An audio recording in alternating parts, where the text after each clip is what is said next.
Hi folks, Dick Coughlin here, how are you? Back with another video for you, and this is going to be a video response to some tweets. You might be thinking this seems a bit of a heavy video, a bit of a longish video to necessarily be about some tweets. But you see, sometimes you see on Twitter, these people who have this very good skill of managing to cram something into a mere couple of hundred characters that is so just rammed full of such immense crap that it takes sometimes a long time to unravel it all. And I'm going to try and do that in this video. Now, this video is going to be directed at a user who only recently, and for reasons you can probably figure out, came under my radar, who goes by the name of Chris Ray Gun. Now, I want to preface this by saying I know very little about Chris Ray Gun. I have tried to keep myself sort of slightly distant from a lot of his stuff. I wanted to focus mainly on the actual things that he said that I'm going to be responding to in this video. And this might seem like a bit long and drawn out, but unfortunately, this is a complex issue. It's not something you can sum up in a soundbite. So please forgive me if I'm a little bit, if I seem to be a little bit overly analytical here. But that's life, unfortunately. Now, a little while ago, Chris Ray Gun posted on his Twitter account the following tweet. Words that no longer have any meaning left whatsoever. Sexist, racist, bigot, white supremacist, Nazi. The future is fucked. Now, there's a couple of things I need to say here. Now, first of all, I'm going to go out on a limb here, Chris, and I'm going to talk to you on the assumption you might watch this video. Now, Chris, I don't know you from a bar of fucking soap, mate. And so, I want to make this perfectly clear. At no point in this video am I going to suggest or directly call you any of those fucking things. I don't want to do that.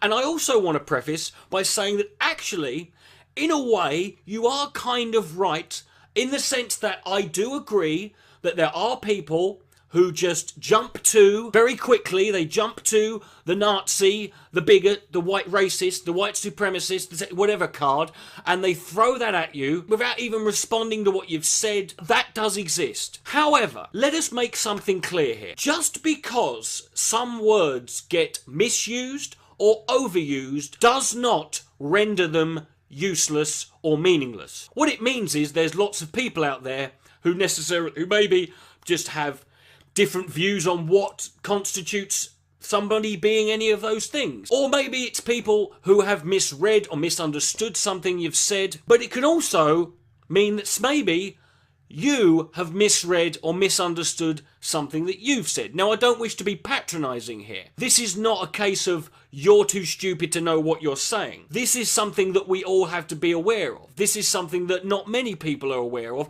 I'm only aware of it because I've spent the last 9 fucking years dealing with these people, and hopefully over the course of this video, I'm going to show you exactly what I mean by that. But also, let me say this. The meaning and gravity of a word is not just watered down because people overuse it or misuse it. Another reason that a word can be, watered down and become rendered meaningless is through statements like that one that you've just made. You are announcing that these words, sexist, bigot, racist, Nazi, white supremacist, have no meaning. They have been rendered meaningless. If you're saying that, what you are telling your followers and what you are expressing of yourself is that, hey, if you ever see anyone using any of those words to describe another person, it doesn't mean anything. And I think, hopefully, Chris, we can both agree that that's not true, is it? Just because a word is overused or misused,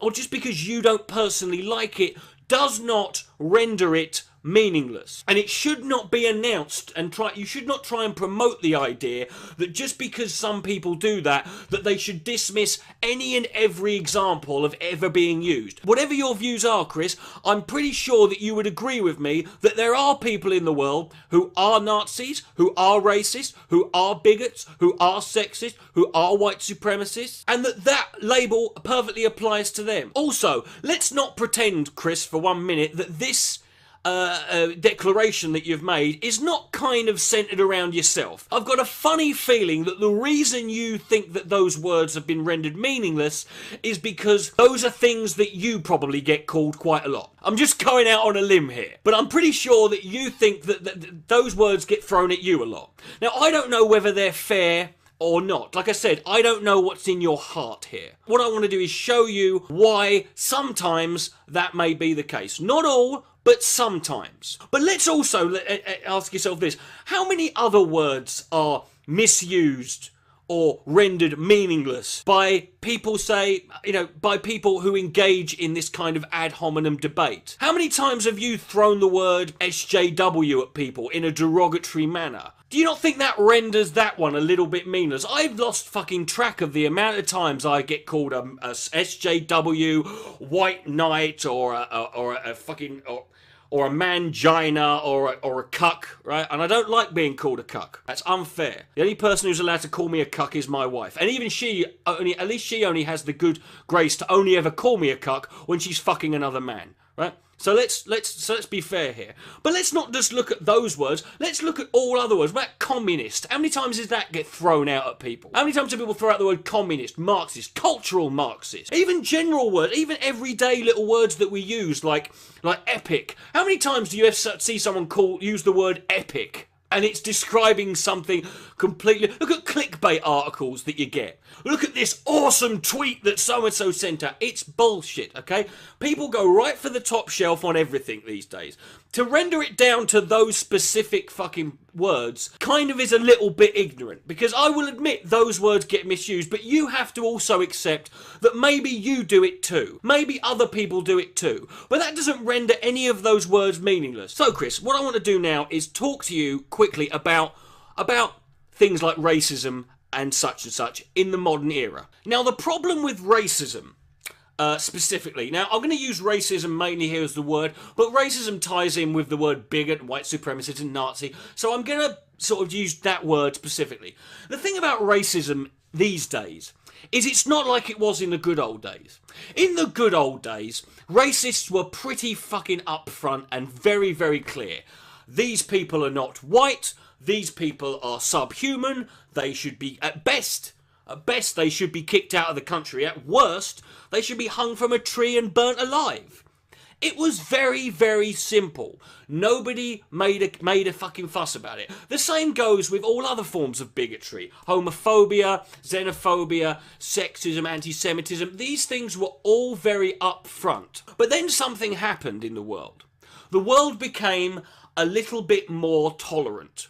The world became a little bit more inclusive, or at least our world became a little bit more inclusive and accepting of people from different walks of life, people with different lifestyles, people who just stood out and were easy targets for bigots and people looking for someone to make scapegoats and victimizers. But because of the fact that we became more tolerant, all of these bigots learnt something. Because there might be bigots, they're not stupid. They learnt they could no longer be as upfront as they wanted to be. So they had to find a different way. There's an expression that is used in the modern era, I'm sure you're aware of it. It's called dog whistle. And it refers to when somebody is saying something in order as a sort of nod and a wink to a certain group without actually fully coming out and saying it. One other thing you've noticed is that these days, people who are bigots tend to play the victim now. They've swapped from being the people who are the open oppressors, calling for the oppression of people, to people who are actually claiming that they're being oppressed. In the old days, it used to be a case of if you hated gay people, it was these people are disgusting, they created AIDS, they want to fuck your kids. It was very clear.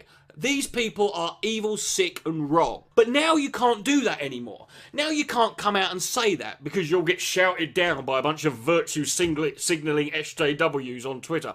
So what you end up having to do is you now have this situation whereby people who are homophobes now claim that they're the ones being oppressed. You'll see this with religious freedom bills and stuff like that. People who own businesses who want to discriminate against gay people. And now they're actually turning it into a case of we're the ones being oppressed. Our religious values are being oppressed. You see that all the time, right? These are the two ways you market it. You either market it through dog whistles and code words, or you market it through "we're the oppressed ones." Now, before anyone sits there and thinks that I'm being a little bit conspiratorial and accusing people of saying things that they haven't actually said, and that sounds a little bit paranoid, you're right. It does sound that way. But luckily, I don't have to go into too much detail to show you that this is what these people think. Now, let me give you some examples, first of all. Now, recently in the UK, there was a woman called Katie Hopkins, who is a vile, toxic shit fountain of a human being. In fact, I've got a video that I've been working on that's coming up next after this one that will be about Katie Hopkins. Anyway, Katie Hopkins is a horrible human being, and she recently lost her job on a radio station called LBC. And she lost it on account of the fact that she said something on Twitter following the Manchester terror attacks that happened at an Ariana Grande concert not too long ago. Now, I'm going to read to you the tweet that she sent out. Now, I'm going to see if you can spot it first. We'll give you a minute. This is what Katie Hopkins was referring to. She said, 22 dead, number rising. Don't be part of the problem. We need a final solution. Can you spot that one? That's a pretty easy one there, isn't it? We need a final solution. Now, she did try and backtrack and delete the tweet, but when she was questioned about it, she turned around and said, "Oh no, I stand by what I said in the tweet. I deleted it because I misspelt Manchester in the hashtag." Because that's the reason. That was the offensive part of that tweet. Not the "we need a final solution" part. Now, Chris, I am not going to insult your intelligence by assuming or talking to you as if you don't know what final solution means. But if someone's watching this video and you're young and you don't know what final solution means, go on Google Images and type it in. You'll get some very, very heart-rendering and wonderfully lovely images pop up, right? And also a picture of Katie Hopkins, I imagine, as well. Now, when Katie Hopkins says that, she is not fucking stupid. She appeals to an audience who is, and she acts it, but she is not stupid. There is no way any human being who is involved in politics or journalism in this day and age does not know exactly what the term final solution means. Everyone knows what it means. She can turn around and claim that I didn't know, that was not my fault. But the fact is, when you say we need a final solution, she is speaking to a certain audience who know exactly what that fucking means. Now, let me give you another example.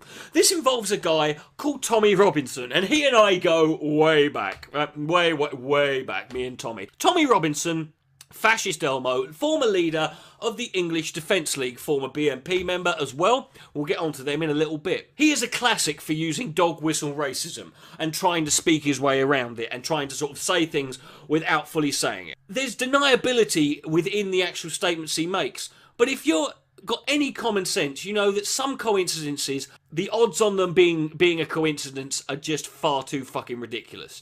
Now, recently we had a general election in this country, and the day before the general election, Tommy Robinson sent out this tweet. "If you vote Labour, expect a terrorist for a neighbour." Some of you in the UK who know about your politics might think that sounds a little bit familiar. Now, Chris, I'm going to assume you probably don't know it familiar, but let me show you what, as soon as I read that, and as soon as a lot of other people read that, they knew exactly where that came from. And it's this. This is a poster campaign for the Tory government from the 1960s. "If you desire a coloured for a neighbour, vote Labour. If you already burdened with one, vote Tory." Now, when Tommy Robinson tweets out, "If you want a terrorist for a neighbour, vote Labour," that is the audience he's talking to. The audience who those fucking 1960s leaflets were targeted at. He knows that. There is no way on earth a man who has been associated with as many right-wing organisations as Tommy Robinson, whose entire life has been steeped in this kind of culture, cannot know that fucking phrase. He knows that. He knows it and he throws it out. But it's not the only time he's done it. Let me give you another example. This was something he tweeted out a long time ago. In fact, it's from June 2013. There was a sort of vandalising of a mosque in a place called Muswell Hill. Someone had vandalised the mosque, and there had been spray painted on the wall of this mosque, spray painted the words EDL. Tommy Robinson sent out this tweet. I'm sceptical about hashtag Muswell Hill. And then you see a little thing they're saying, Mohammed Mosque, oh, very original. And it says, hey Imam, what you doing? Now, the drawing looks a bit odd. As you can see, this is the classic Mohammed with the bomb for a turban cartoon that we've all seen before. But the rest of the rest of this image is actually Photoshop. The body of that is not the original body.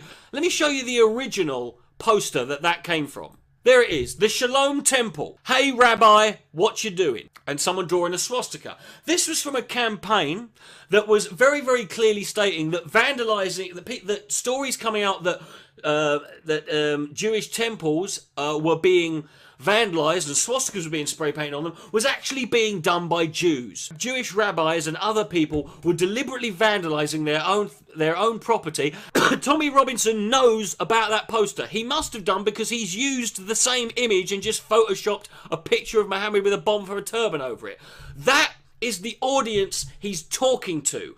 This is what people mean when they say dog whistle racism. But here's the thing. Not everyone who engages in it is necessarily engaging in it knowingly. Because one of the tactics of these people is what they do is they basically hijack certain words and they hijack certain phrases. As you said at the start, all of these words, racist, bigot, white supremacist, Nazi, these words are thrown about so much it feels meaningless. Well, there's a reason that one of the reasons they get thrown around a lot, and I say one of the reasons, not the only reason, one of the reasons they get thrown around a lot is because a lot of people don't realise they are speaking a language that these people are attempting to hijack. And lots of people, whether they want to or not, whether they realise it or not, whether they're doing it knowingly or unknowingly, consciously or subconsciously, these people are actually attracting and drawing in these other people. In fact, it's better for these people if the people who are using this language that they have hijacked don't actually fucking know. Because then it's harder for them to fucking accept this. It's harder for them to accept that they have generated a huge, a substantial, or even a majority audience, you know, who are made up of these horrible right-wing fucking extremists. But it does exist. In fact, these people will admit to it. For example, I'm sure you're familiar with a guy called Richard Spencer. Right? Now, the words white supremacist, my friend, certainly is not meaningless when we're talking about Richard Spencer. Neither is the word Nazi, neither is the word bigot, neither is the word racist. Sexist, I don't fucking know. I don't know enough, but I'll go on a limb and say I wouldn't be fucking surprised. Let's have a look at that, shall we? Well, this is a tweet that Richard Spencer sent out in October 2016. I've said over and over that Milo Yiannopoulos, Sargon of Akkad, Lauren Souther, and Gavin McGuinness types people, it's not even coherent this, types people can be great entry points. Now I'm assuming he doesn't mean like physical entry points, that would be hideous. What he's saying there is that these people are a great tool for people like him. They're not necessarily on the same side as him. In fact, they might completely and utterly disavow people like Richard Spencer.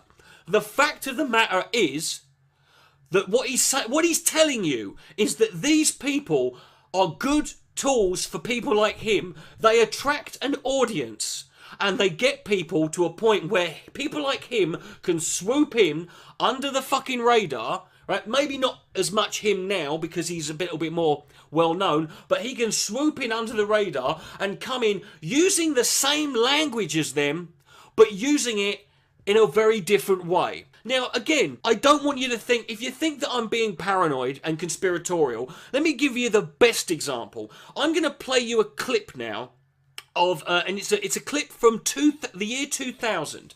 This is 17 years ago. This is a clip of a guy called Nick Griffin. Nick Griffin is the former leader of the British National Party, who previous to that was in the National Front, He is a well-known and admitted Holocaust denier, white supremacist, Hitler lover. This is not an unambiguous, this is not a meaningless statement when I throw those words at him. If you don't know much about him, look him up. He's a pretty nasty son of a bitch. But anyway, this is a video of him in the year 2000. He went to America.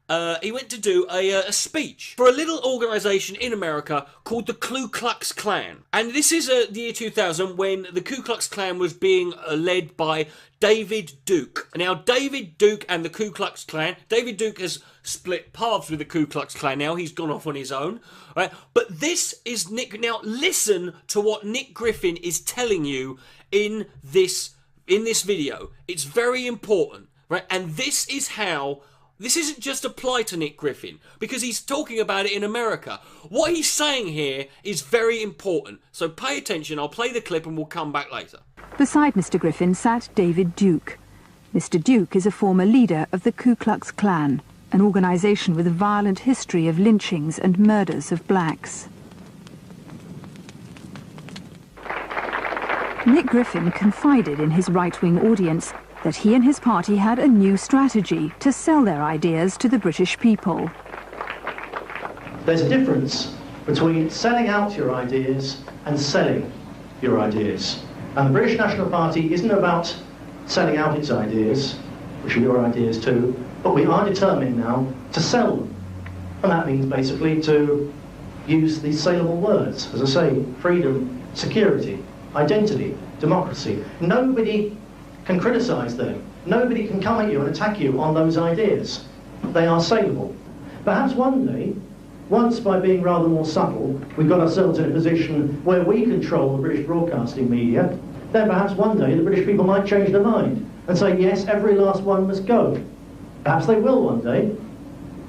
But if you hold that out as your sole aim to start with, you're going to get absolutely nowhere. So, instead of talking about racial purity, you talk about identity. He's right there. Did you hear that? He is telling you right then and there, we're not going to say racial purity. We're going to say identity. We're going to talk about heritage. We're going to talk about freedom. We're going to talk about democracy. Those are the words we're going to use. And if we use those words, and if we market ourselves under that banner, we are going to, that's how we're going to get somewhere. Now, you might sit there and think, well, Richard, the BNP is pretty much dead and buried now. Well, this is not about the BNP.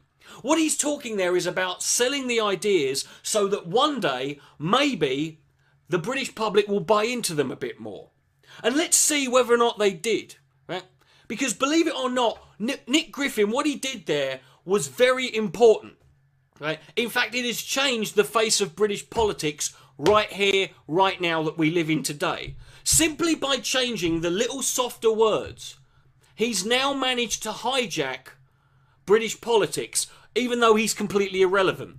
A recent article in the Metro newspaper actually discovered that when you look at the BNP's 2005 manifesto, what they've discovered was a lot of the actual policies that were in the BNP's 2005 manifesto, which is the manifesto they would have written directly after that speech he made, are now part of mainstream fucking policy. Their policies on immigration, on leaving the EU, bringing back grammar schools, so these are mainstream political policies that are held within the government we've currently got. Now, how did they get there? Well, one of the reasons they got there was UKIP. You see, the problem with the BNP is that the BNP, their history was always going to be a burden for them. They were intertwined in a way that could not be denied with groups, with groups like the National Front and the British Union of Fascists, right, led by Oswald Mosley. But then, luckily enough, UKIP came along. Now, what did UKIP do? Well, according to Nigel Farage himself, in an interview just last year, a couple of years ago, Nigel Farage said this: "I am proud to have taken the BNP's supporters." He talks, I'll leave a link to the article below, it's an interview in the Telegraph, and he said this in an interview last year as well. He boasts that I killed the BNP. How did he kill the BNP? He killed them by appealing to their supporters. And Nigel Farage managed to become so popular that the Conservative mainstream party decided, hey, we'll take that as well. In fact, Nigel Farage himself is quoted recently on Twitter back in January. I'll read it myself. Here it is. I can hardly believe that the PM is now using phrases and words that I've been mocked for using for years. He has openly stated that the Tory party's latest manifesto is in many parts just a rehash of his 2010 manifesto. And his 2010 manifesto was a rehash of the fucking BNP's 2005 manifesto.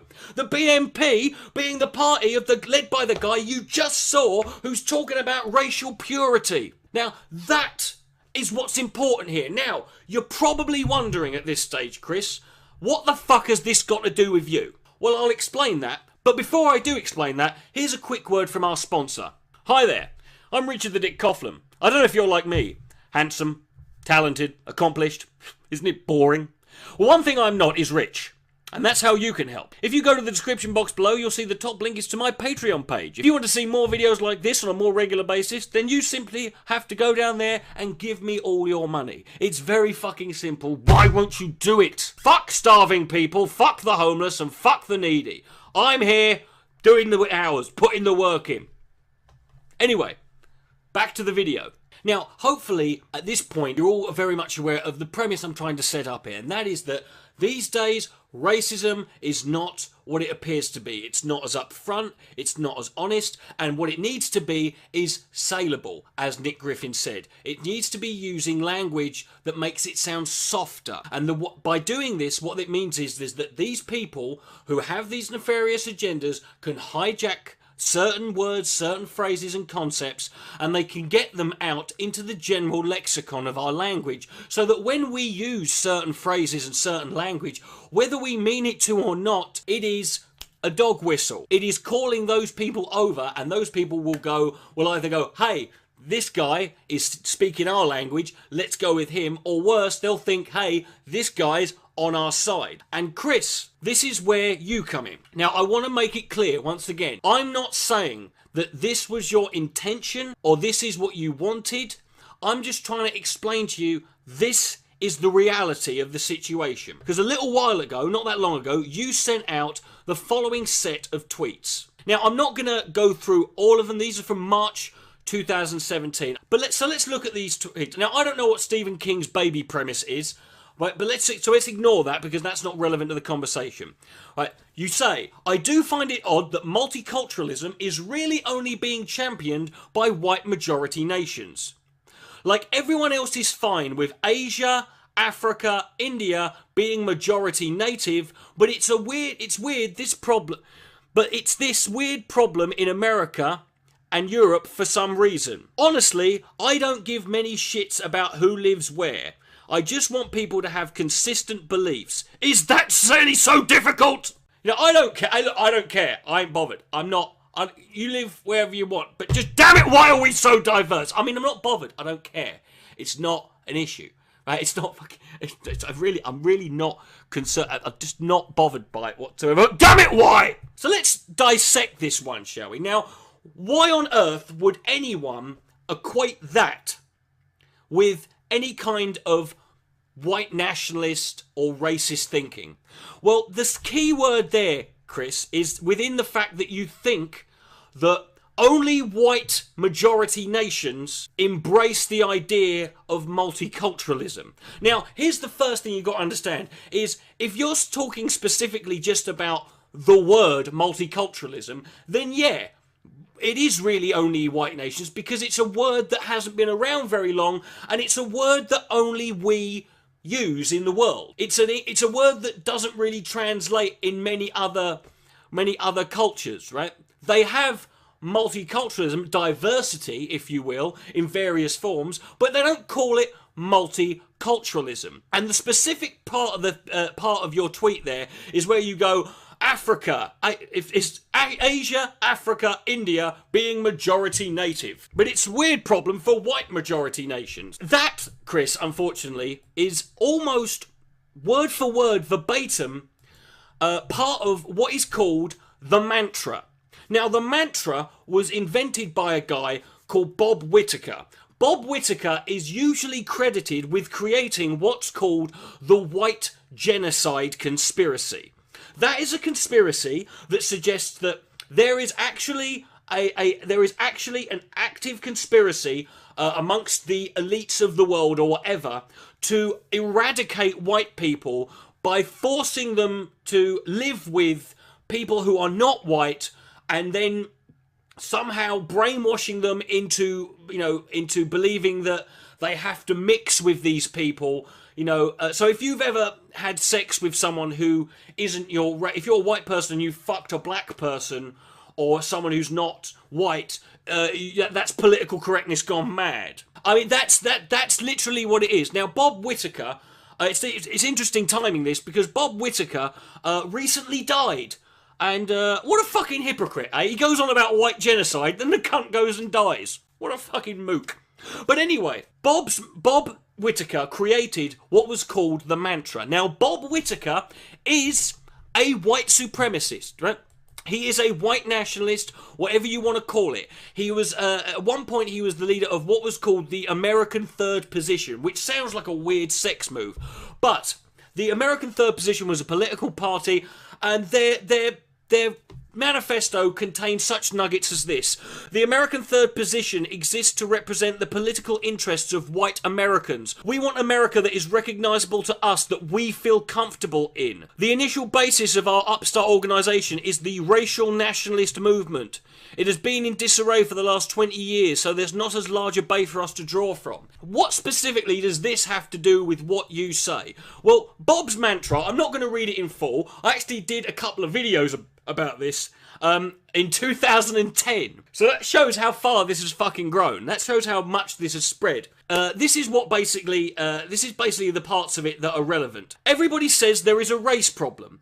Everybody says this race problem will be solved when the third world pours into every white country and only white countries. Everybody says the final solution to this race problem is for every white country and only white countries to assimilate, i.e. intermarry with all those non-whites. And then the most important part, Asia for the Asians, Africa for the Africans, white countries for everybody. That right there, Chris, is exactly what you have just said. I'm not saying, again, I cannot emphasise this enough, I am not saying that is what you intended, but that is what you've just said. You've just said Asia for Asians, Africa for Africans, white countries for everyone. Why is it only white countries that only have to deal with this shit, deal with this problem? Problem. You use the word problem in your fucking... It's a problem, right? They call it a problem in this... This is what you said. You have just said something that is part of the white supremacist dogma. And you've just said it. And when you say that, you're bringing these people into it. Unfortunately, Chris, that is your problem. That is a problem you have to accept and deal with. The way you are talking is you are talking like these people. And I understand. It's annoying when you get people who tell you, who call you things that you're not, and maybe in your eyes misrepresent your position. And maybe you don't even realise it. But the fact of the matter is, Chris, with that tweet right there, you are speaking white nationalists' language. You are speaking the language of racists. You're speaking the language of Bob Whittaker, the man who wrote it, the man who led a political party that wanted to secure a white nation. Now, if that's not what you want, if that is not what you intend, the only person who can solve that problem is you. There are two things you can do. You can either publicly disavow all of these people who have these extreme right-wing views, who have these racist views. You can either disavow them unequivocally, or, on top of that, you can think more carefully about the language you use. Now, whenever I say this, we always get people who sit here and go, oh, so we have to change the way we talk just because all these racists and bigots are talking like it. No, you don't have to change the way you talk at all. But if you are going to talk like these people, they are going to latch onto you. This is what they do. And I've already shown you right, I've already given you proof in this video that this is what they want. And I've already shown you that that is what is happening right now. The BNP 2005 manifesto is the fucking Tory manifesto of 2017. These ideas have been latched on and are winning. If you don't want to be part of that, you have to do something about it. That's on you. We all have to fucking take responsibility for what we fucking say, right? And so maybe, Chris, maybe one of the things you can do, if you don't like it when people call you a racist, or people call you a sexist, or people call you a bigot or a white nationalist, maybe a good idea to start would be to stop talking like one. Now, not a lot of people know this. Not a lot of people know this language. I'm perfectly willing to believe that you said all these things in good faith without realising what you were saying. But that is what a dog whistle does, mate. Not all dog whistles are blown consciously. But let me get on to now the factual aspect of what you actually wrote. Everyone's fine with Asia, Africa, India being majority native, but it's this weird problem in America and Europe for some reason. First of all, there's a problem with the 3 examples you've listed. 2 of them are continents. The third one is a country that is part of the first continent you mentioned. So what you're saying is Asia, Africa and India. Do you have any idea of the vast areas that those all cover?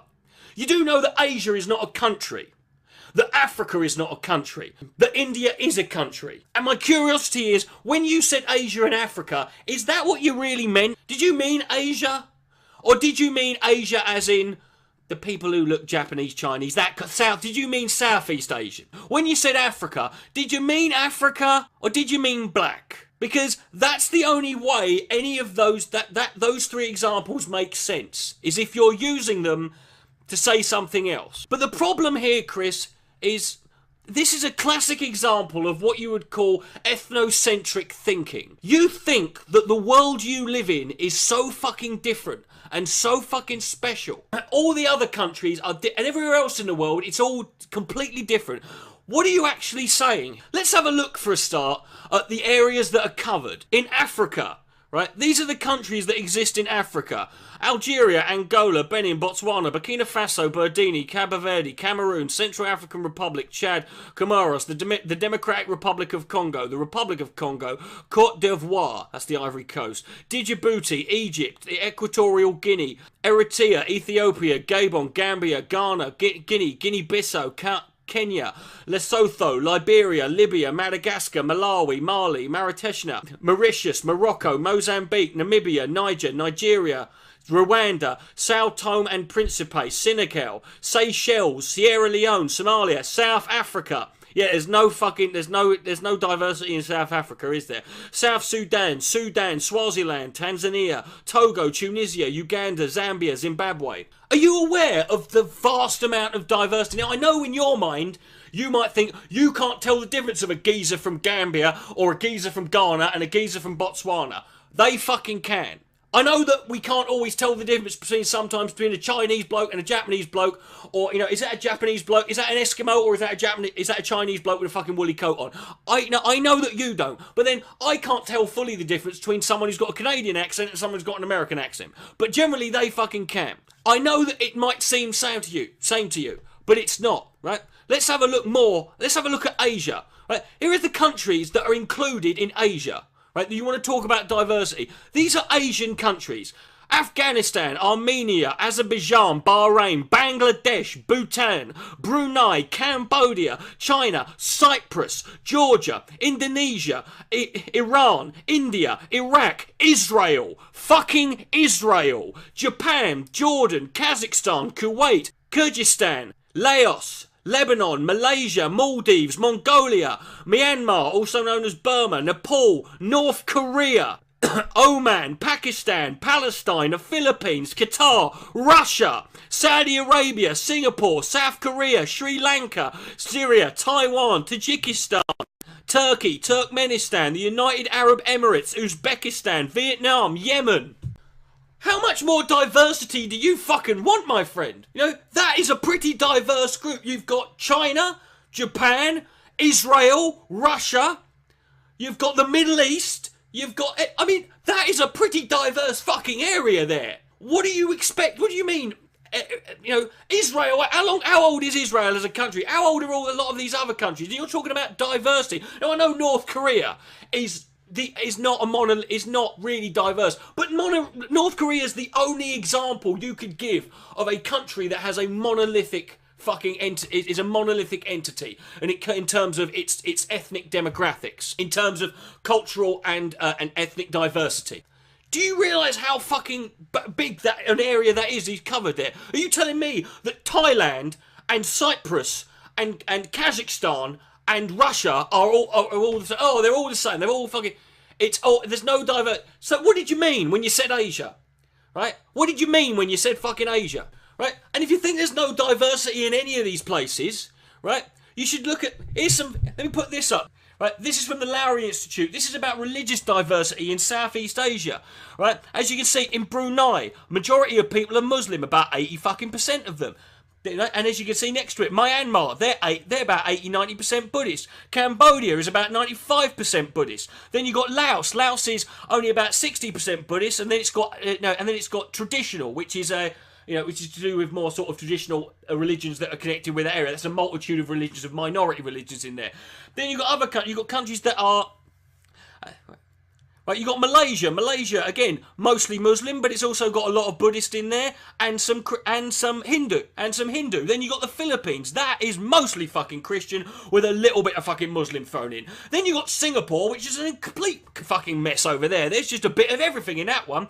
Thailand, which is basically all You've got Thailand, which is mostly Buddhist with a little bit of Muslim, and then you've got Vietnam, which is mostly which has got traditional, and then just under that, unaffiliated. And then you got Timor-Leste, which is, to be fair, is not a massive fucking country, but that is 100% fucking Christian. You're telling me that's not diversity? There's not diversity there, and the demographics are not too dissimilar to the ones we get to the ones we have in Britain, in Europe, and in America. You know, you generally tend to get 60, 70, 80% Christian, and the rest are all minority. Even a country like Israel. 80% of Israel is Jewish, right? I know everyone thinks it's 100% Jewish, but no, I know there are other issues connected with that. But the fact of the matter is, it's still 80% Jewish. So these demographics are pretty universal throughout the whole fucking issue. Right, here's an interesting one for you. This is from Pew Research. I'll leave a link to this below. This is a map that talks about cultural diversity. They actually did a study to find out what countries have the most culturally diverse. Do you know what's the most culturally diverse area in the fucking world, my friend? Africa.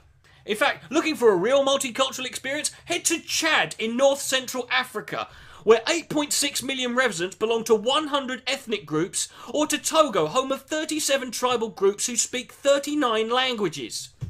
I know that because in America and in Britain, everyone, to you, everyone who's different is different.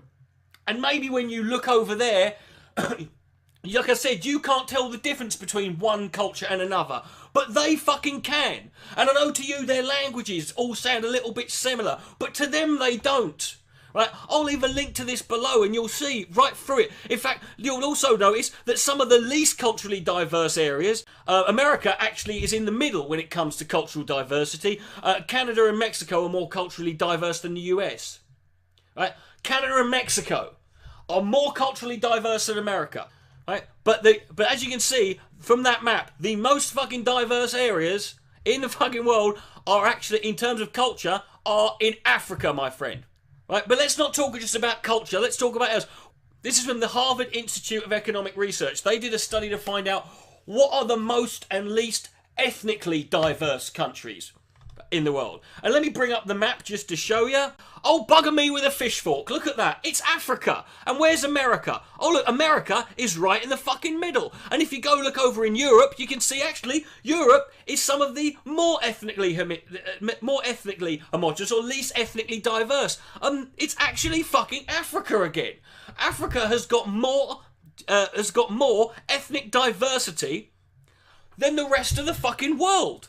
Right? Certainly more than Europe and certainly more than fucking America. Right? So we've already established that Africa is more culturally diverse, Africa is more ethnically diverse. So my question to you is, Chris, on what basis do you make a statement that Africa and Asia are not diverse areas, are not areas that have multiculturalism? And now, I know that there are countries within there. There are countries within there that don't necessarily embrace or allow people to have a culture, to embrace their culture and express their culture.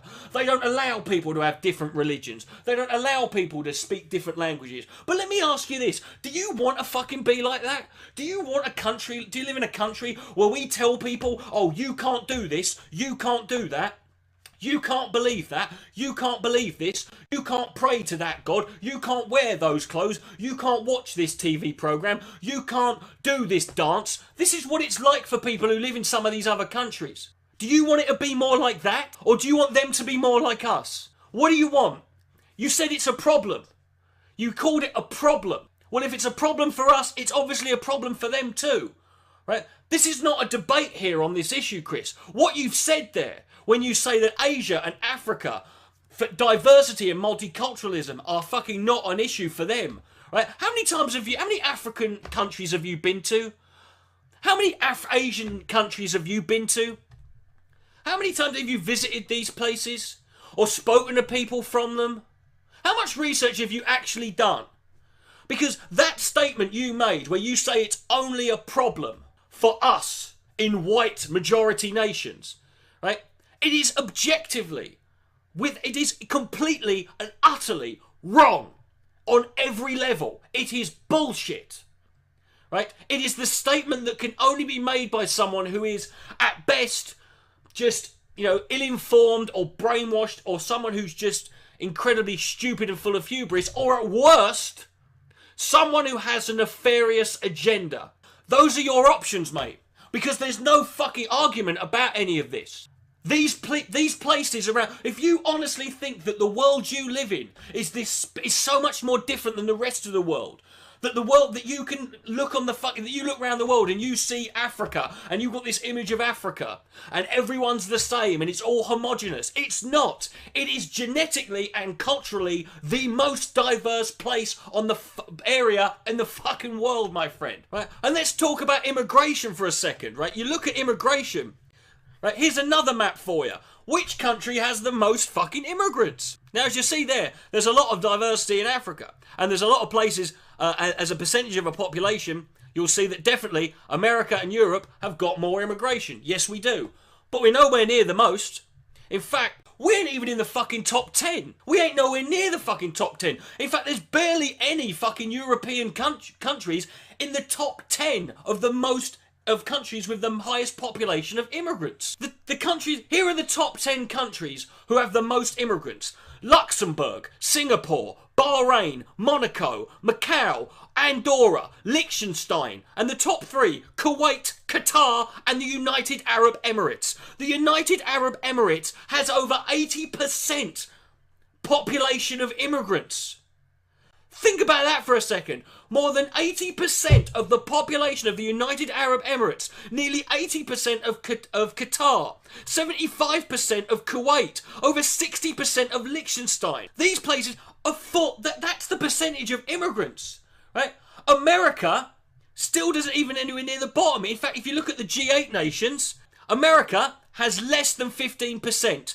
Germany has about the same with less than 15%, right? The UK has a bit less. That's at 13.2. Japan, much smaller, only 1.6. Canada, 21.8. Italy, less than 10%. Right? So again, you want to talk about immigration? The amount of population of immigrants that we have compared to a shitload of other countries, we're nowhere near these people. We're fucking miles behind in terms of the amount of immigrants we have in and the amount of immigrants they have. Now, granted, a lot of that is probably to do with the fact that some of these other countries it's easier to get into than it is ours. But also a lot of it's to do with just where you fucking are in the world. If you live in the Middle East or you live in Africa, America's a bit of a fucking long way to go, innit? Right? It's a bit of a fucking slog to get all the way to America. You've only got two pissing countries, two pissing areas bordering you, haven't you? So it's not going to be as easy to fucking get into America, right? So again, this idea that you're that America or Europe is suffering from this disease and no other country has it is objectively fucking wrong, right? And let's talk one more, and let's go to the final part. India. India has speaks the multitude of languages in India, right? It's in terms of religious diversity, it's fucking about 80% Hindu, it's about 14% Muslim, there's about 2% Christian. Again, demographics that are not too dissimilar from what we have over here. You could say that 80% is about 80% Christian in America or in some European countries. 14% could represent Sikhs and Hindus and Muslims, right? It's all there. It's about the same. It's about the same wherever you go. That's the fucking thing about it. And you haven't fucking even do you not know this? Did you look up before you made that statement? Did you look up what India was, what Indian demographics were? Here's an interesting thing. Right? Of all the languages listed in India, Hindi is the most popular at 41%. Bengali is spoken at 8.1%. Telugu at 7%. Marathi at 7%, and then all the rest go down. There's Urdu, there's Kannada, there's Malayalam, there's all these different fucking languages. But here's the interesting thing to note about India, and I'll leave a link to this below, but let me read it for you now. English enjoys the status of subsidiary. English enjoys the status of subsidiary official language, but is the most important language for national, political, and commercial communication. Now that's very important. English, whilst it's not on the list of languages, anyone who wants to be involved in politics or involved in a business that makes national or international trades or communications has to learn to speak English. You'll notice that when our politicians, when Donald Trump goes and meets all these foreign politicians, you'll notice that all of them speak fucking English, don't they? Do you know why? It's because they fucking have to. And yet, in America and Britain and other places, we piss and moan because street signs have got 2 different languages on them. Or because you go to the ATM and they give you an option of what language do you want this fucking ATM to be in. And we piss and moan about that. Can you imagine the aneurysm that would be going on nationally in America if Donald Trump was told, right, Mr. Trump, you are now President of the United States, you've got to learn fucking Urdu, mate. You've got to learn Urdu, Bengali and Mandarin, right? Otherwise we're fucked. Can you imagine the outrage from like right-wing media or people like Fox News or people like the Daily Mail in this country? Can you imagine the pissing and moaning that would go on if we were told that, well, if our children are going to grow up to fucking be involved in politics or be involved in business, they're going to have to learn to speak fucking Malawi. We're going to have to fucking do it. They need to know Punjabi off the top of their fucking head. Can you imagine the fucking outrage that would be if that was the case? These people all do that and they get on with it, right? You want to talk about what makes your country so different and what makes majority white countries so different is that we are actually privileged to be able to have to speak the language, that we don't need to fucking learn all this shit. Right? And we feel threatened when other people who've made the effort to learn a second or third pissing language come over here and they don't use the words fully correctly because learning 3 languages is fucking difficult. This is the fucking reality of the situation here, my friend. What you've said in that fucking tweet is not only just wrong, but it's not just the language of white nationalists, it's completely and utterly bullshit. And I want to go back to the final bit. You say, honestly, I don't give many shits about who lives where. How many shits do you give, Chris? But this is where I just want people to have consistent beliefs. What do you mean consistent beliefs? What, you want the world to have a consistent belief? Is that what you want? Do you want me to fucking make videos directed at Asia? Do you want me to make videos entitled, Oi, Asia? No! Is that what you want? I don't have a big audience in Asia, funnily enough. What do you want? Do you want them to be more like us or us to be more like them? And who is them? Who in Asia do you want us to be more like? Do you want us to be more like Russia or Turkey or Israel or China or North Korea or Japan, right? Or Kuwait or United Arab Emirates? Is that what you want? What do you mean? Consistent beliefs, right? Do you know what I want, Chris? I don't expect the world to ever accept one idea. And if that's what you want, you're wasting your fucking time, my friend. But here's what I want. What I want is to live in a world not where everyone's got consistent beliefs as consistent with my own. Do you know what I fucking want? I want to live in a world where someone who feels that they've got the confidence and the charisma to open their mouth and talk on important issues has also got the critical thinking skills and the skepticism to actually look up what they're saying before they fucking open their mouth on it. That's what I want, Chris. I want to live in a world, Chris, where someone, before they type in, why is multiculturalism only a problem in white nations, whereas Africa and Asia and India, it's not a fucking, but it's only a problem that we have. I want them to have at least made the effort to go on this thing called Google and type in diversity in Asia. Enter. Religious and ethnic demographics in Africa. That's the world I want to live in, Chris. But we don't, do we? We live in a world where people who just say things that they feel in their gut are true, and they say them with confidence, they get fucking lauded with fucking praise and applause. Whereas, regressive cucks like me, who actually look up shit and know about this stuff and have to make these ridiculously long videos. I mean, why can't I just sum it all up in under 5 minutes or 140 characters? Is that too much to fucking ask? Is that really so difficult? Yes, it is. Because this ain't a fucking easy issue. This ain't a joke. Right? This isn't as simple as you want it to be or think it is. It's complicated. And when you boil it down to bullshit, like the kind of things you say, like when you're saying Asia and Africa and India being majority native, when they are actually not. When you do that, you are the person who is fucking destroying and making things meaningless. Right? It's not the person who calls you a racist unfairly, or the person who calls you a white nationalist unfairly, or the person who calls you a bigot unfairly, who's ruining that word. It's you, right? You're ruining that word. You're ruining and rendering those words meaningless because you're choosing to speak like one. You are speaking, at best, like a bigot. Because you're making factually inaccurate statements that have no bearing on reality, and you're speaking as if they're fucking true.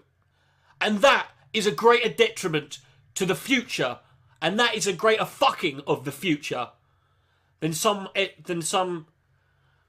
fucking SJW who calls you a fucking a racist on Twitter. But hey, what would I know? I haven't taken the red pill. It's not salty enough for me. This is Richard the Dick Coughlin saying good night, may God be less.